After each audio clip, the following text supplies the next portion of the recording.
अस्सलाम वालेकुम नाजरीन, गिरदो पेश रज़ी के साथ। और सुप्रीम कोर्ट का वो फैसला आज भी नहीं आया जिसका हमें 2 रोज़ से इंतज़ार है। और जो कौमी असम्बली में जिस अंदाज में तहरीक अदम एतमाद को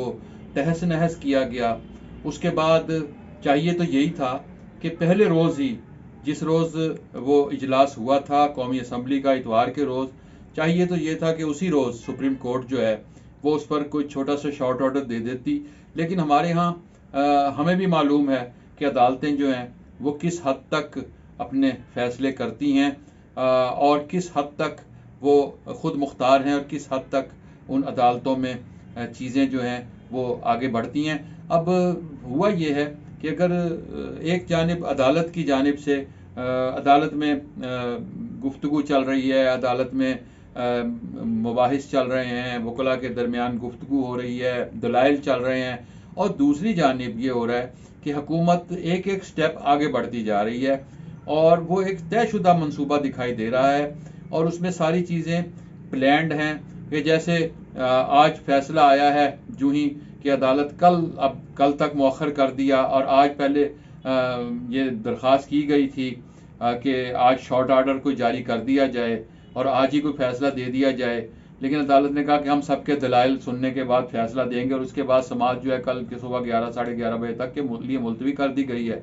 और अब कल का दिन क्या होगा, कल का दिन भी इसी। अब दूसरी जानिब क्या हो रहा है कि इतना कनेक्टेड हैं चीज़ें कि इधर से अदालत ने ये फैसला दिया और उधर से वो एक नोटिफिकेशन जारी हो गया कि जो पंजाब असम्बली का इजलास जो कल होना था, जहाँ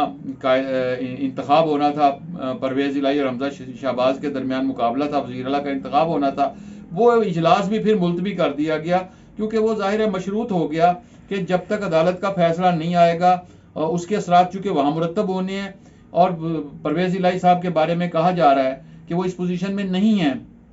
कि वो इंडिपेंडेंटली आज़ादाना तरीके से मुंतखब हो सकें, और दूसरी जानिब नंबर्स भी पूरे हैं, बल्कि अपोजिशन के अरकान जो हैं, नून लीग के अरकान, वो सारे पंजाब असम्बली में बैठे रहे। पहले रोज़ तो बैठे रहे और उन्होंने कहा कि हम जाएंगे नहीं, हम पूरे हैं, यहीं बैठेंगे। और उसके बाद करीबी होटलों में मुंतकिल हो गए, जहाँ से बाद उनके खिलाफ नारेबाजी भी हुई, उन्हें गद्दार भी कहा गया, जो कुछ भी कहा गया। तो इससे ये जाहिर हो रहा था कि हमें परवेज़ इलाही और मोहल्लस इलाही, ये दोनों हमें, और इनके साथ एक आध और है, ये दोनों हमें काफ लीग तो इसमें बुरी तरह अकेली दिखाई दे रही है। लेकिन हम अब ये देख रहे हैं कि ये सारा कुछ ऐसे प्लानिंग के तहत है कि जैसे वो नोटिफिकेशन भी जो है वो मज़ारी साहब ने पहले से तैयार किया हुआ था, डिप्टी स्पीकर साहब ने, और जैसे ही उन्हें वो फैसला आया है कि जी अदालत जो है उसने कल तक के लिए मौखर कर दिया है, तो साथ ही वो नोटिफिकेशन जारी हो गया कि वो जो कल वहाँ इलेक्शन होना था वज़ीर आला का, उसे मुलतवी कर दिया गया है। सो ये सारी चीज़ें हम सब के लिए नई नहीं हैं, मुमकिन है कुछ लोगों के लिए नई हों, लेकिन हम अदालतों में और चीज़ों में और